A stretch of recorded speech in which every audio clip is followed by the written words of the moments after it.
The kingdom of Oakhaven was not blessed, it was condemned. It stretched across vast, fertile valleys and jagged mountains, but its beauty was choked by the shadow of Castle Obsidian. From this towering fortress of black stone ruled King Malachor, a man whose heart was said to be forged from the same dark rock as his throne. Malachor was not a king who demanded loyalty, he demanded absolute submission. To him, the subjects of Oakhaven were not citizens, they were property. The kingdom was divided into two distinct worlds: the nobility, who indulged in decadent feasts, and the enslaved, who bled to pay for them. The laws of Oakhaven were simple and brutal. Any debt unpaid resulted in immediate enslavement. Any word spoken against the crown was treason, punishable by a lifetime in the deep sulfur mines. Over the decades of Malachor's reign, the slave population had grown to outnumber the free citizens 3-1. Among these millions of broken souls was Kalen. Kalen was a young man whose back bore the crisscross scars of the overseer's whip. He had been born into servitude, his family having lost their lands when he was just a child. He worked in the great grain silos, hauling massive sacks of wheat under the blazing sun, while his sister, Lyra, was forced to work in the royal kitchens. Every evening, as the heavy iron gates of the slave quarters slammed shut, Kalen would look up at the high walls of the castle. He could hear the faint sound of music and laughter drifting down from the high towers, while around him, children wept from hunger and men groaned from exhaustion.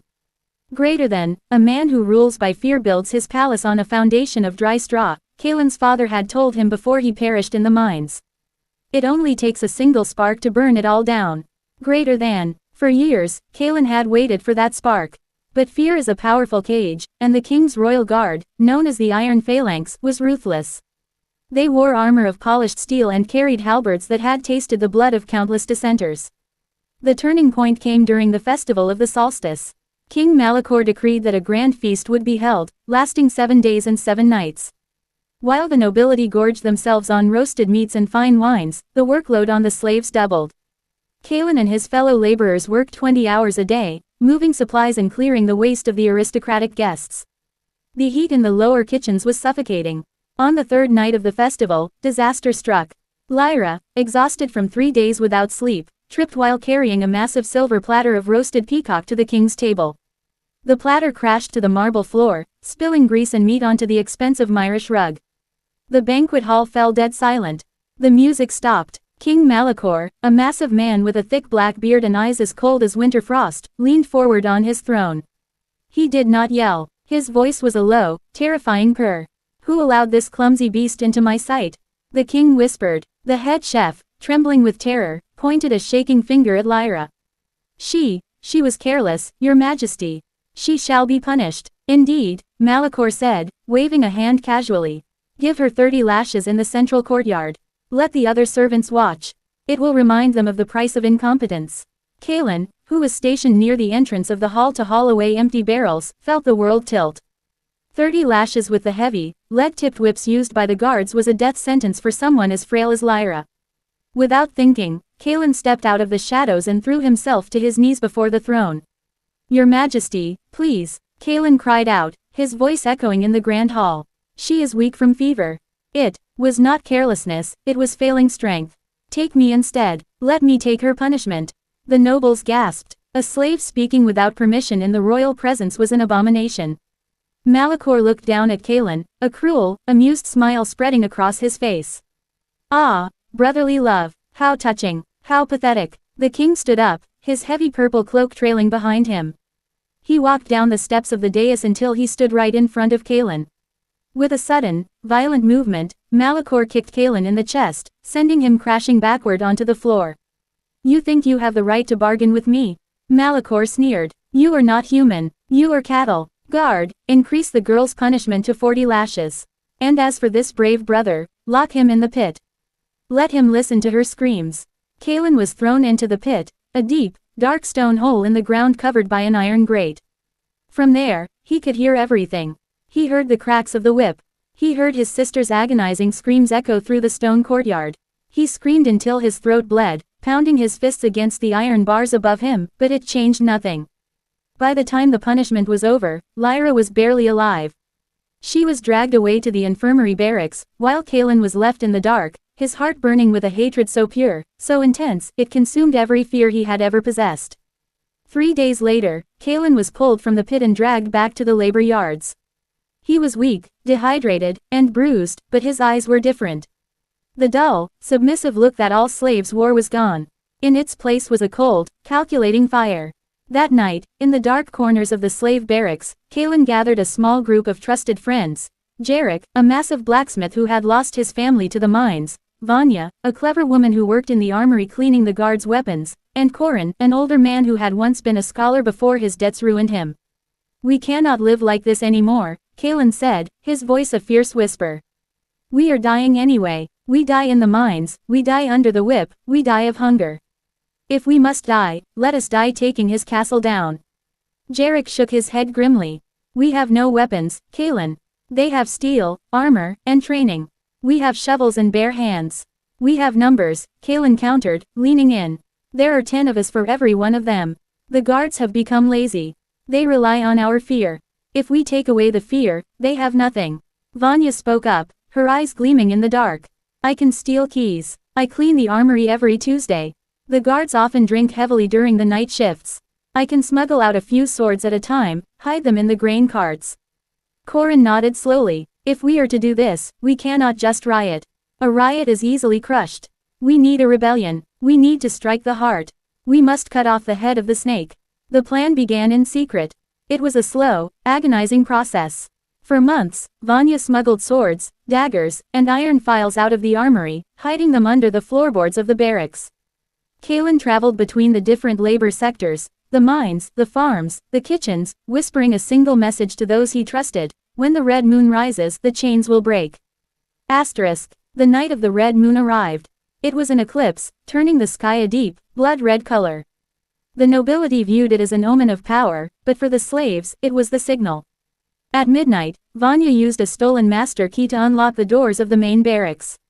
Thousands of slaves stepped out into the cool night air, silent as ghosts. Jarek distributed the smuggled weapons, while others carried heavy iron tools, pickaxes, and torches. Kalen stood before the massive crowd. The air was thick with tension. "Tonight, we cease to be property," Kalen whispered fiercely. "Tonight, we take back our lives, our dignity, and our kingdom. Do not show mercy to the overseers, for they never showed it to you." To the castle, the rebellion began with a roar that shook the very foundations of Oakhaven. The slave quarters erupted. The brutal overseers, caught completely off guard in their sleep, were overwhelmed instantly. The hatred of decades poured out in a matter of minutes.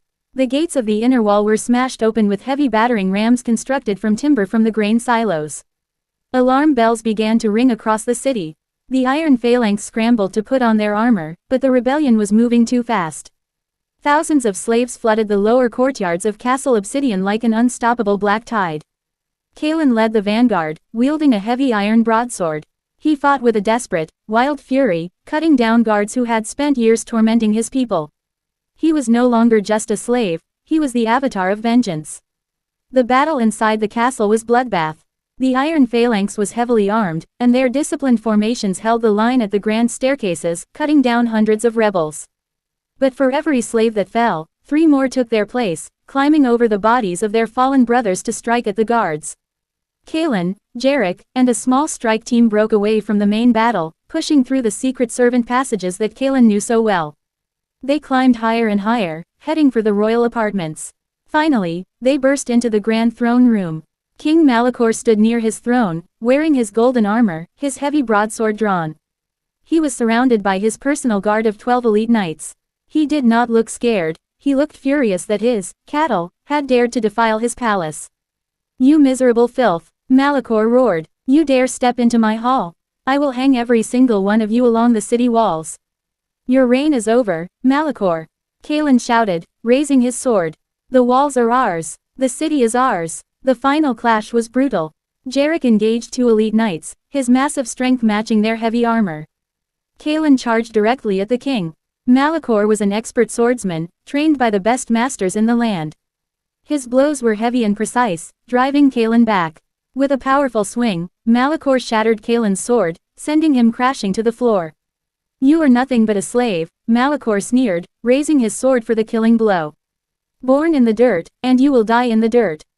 But as Malachor brought his sword down, Kalen rolled desperately to the side. His hand caught a heavy, sharp piece of a broken silver platter lying on the floor, the very platter his sister had dropped months ago, left there as a cruel trophy by the king. With a final surge of strength, Kaelin lunged forward, driving the sharp silver shard directly into the gap in Malakor's golden armor, right beneath his throat.